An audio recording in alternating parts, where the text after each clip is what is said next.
र जो जति नि बिरामी नेपालबाटै हुनुहुन्छ भनेदेखि चाहिँ प्लिज एकचोटि सोच्नै पर्ने हुन्छ जापान आउनका लागि चाहिँ। तपाईँ बिरामी भयो भनेदेखि तपाईँ हस्पिटल खर्च धेरै महँगो त पर्दैन, तर महिने पछि गइरहनुपर्छ। त्यसले गर्दा चाहिँ धेरै महँगो हुन जान्छ।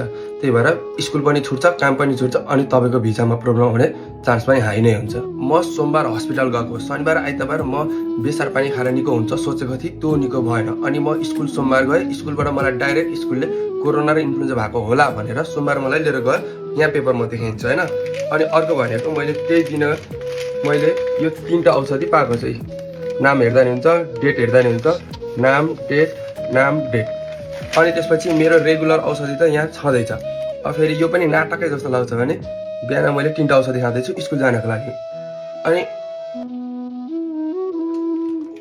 महाकसम जापानमा चाहिँ यो हस्पिटलको बिल लगेर मैले सबै बुझाउँदा पनि एटेन्डेन्स बढ्दैन क्या। हो, भिजा एप्लाई गर्ने बेला चाहिँ अलिकति यो कारणले भन्यो भने चाहिँ अलिकति सहज त हुन्छ, तर एटेन्डेन्स बढ्दैन। यति कुरा चाहिँ ढुक्क हुनु।